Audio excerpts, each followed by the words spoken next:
Hello everyone, I'm Sophie and I'm currently at Kecara Forest Retreat, Bentong, Malaysia. And this is the book that I'll be sharing from, Tales My Lama Told Me. This is by Pastor David Lai with stories within from our Guru, His Eminence the 25th, Sam Tuku Rinpoche. And today we'll be on the Epilogue, page 227. And before that, let me share with you a picture.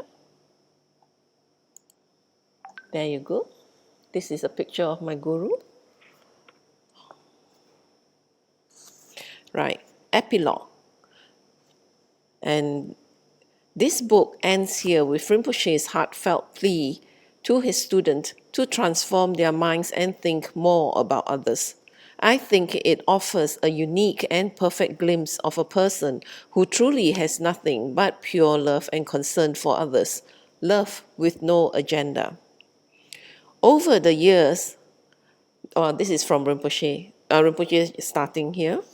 Over the years, I have invested thousands of hours in teaching the Dharma to my students, formally and casually, on a personal basis. I have also put tremendous effort into nurturing many people and spent a significant amount of money each year in giving gifts to them.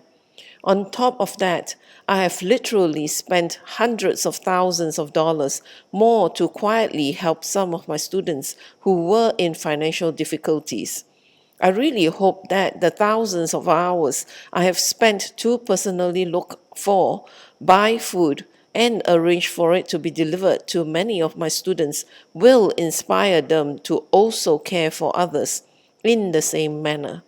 I have also spent hundreds of hours typing countless Dharma text messages on my mobile phone to all my students. The amount of time I have used from my personal life is tremendous, and I cannot do what all of you are doing. In fact, I have offered my life to the monastery, and all the effort I have happily put towards Guru devotion, practice, and learning the Dharma, I dedicate to anyone reading this, and I pray that your mind will transform. I pray that you will create fewer difficulties for others and yourself. I sincerely pray that my life of teaching the Dharma, serving the monastery, enduring poverty when I slept on the streets in my childhood, all the money and energy that I have spent for others, and everything I have given and experienced, all be dedicated to you. I am not being dramatic. I really dedicate this all to you. Why else would I go through all that? To everyone who reads this, if you can commit to doing Dharma work, please commit all the way and forget about yourself. If you can donate to the Dharma, please donate what you can and forget about the next car you want to buy in order to add to your other 8 cars. If you can be patient by not showing ugliness to your partner or friend, please control your anger and impatience. Please control it and don't ever show it. If you can fulfill this dedication by being very patient and not complaining to others, please do it. If you want to give up Dharma practice and enlightenment because you are going through a difficult time, I dedicate my efforts to you so that you don't.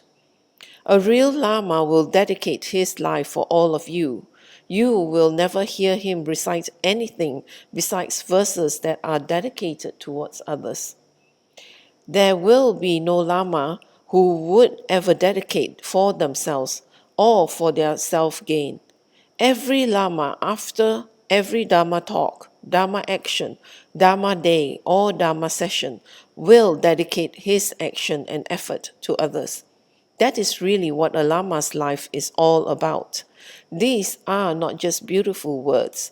If you hear these words, please let other people know that Sam Rinpoche dedicates his merits to all of you so that your mind will transform, so that your actions will transform. Please think about others more than yourself.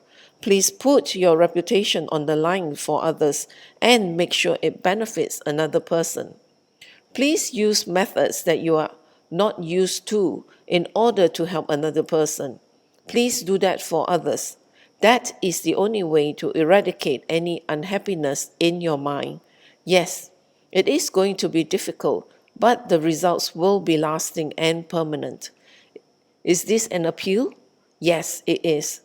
Is this a request? Yes, it is. Is it a dedication? Yes. For the rest of your life, please commit to spiritual practice, transformation, and dedication for others.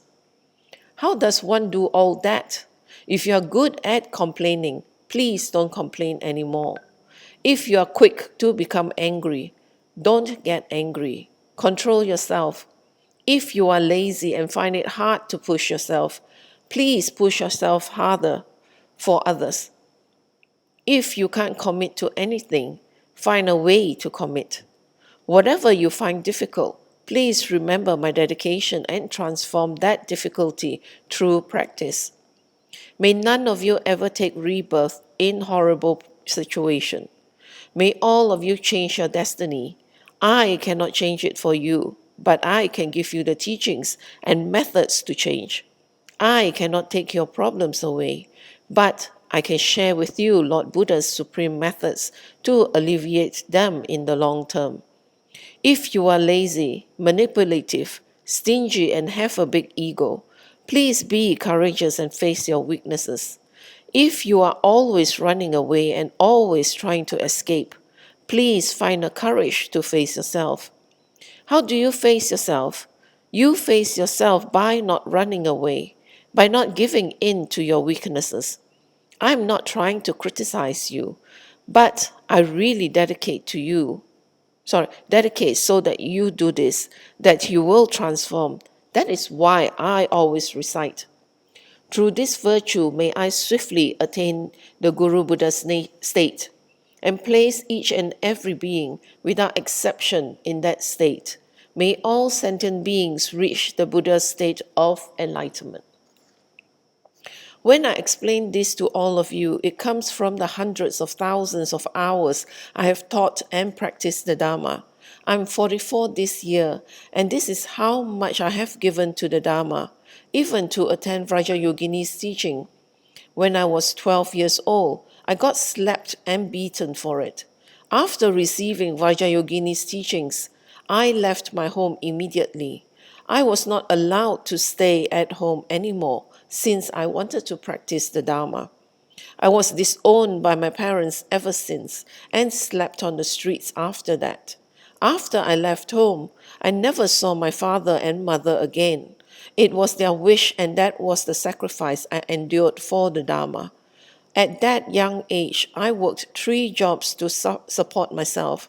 I worked very hard in America to support myself just so I could practice the Dharma and stay in the Dharma center. When I was 22 years old, I gave up everything in America to go to India to be ordained as a monk.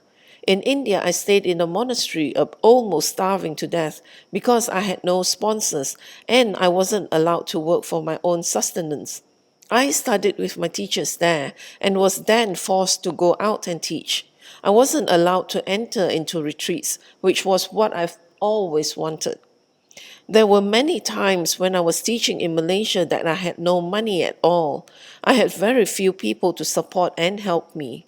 There were many times I had nothing. I sometimes think that if I didn't work for the Dharma, I would still have something. Over the years, I have placed a tremendous amount of effort towards building a center, raising funds and making sponsors happy by begging, asking, talking, convincing. There were also the thousands of hours of retreats, daily practices, and offerings that I have done, along with thousands of hours spent with individual people and students.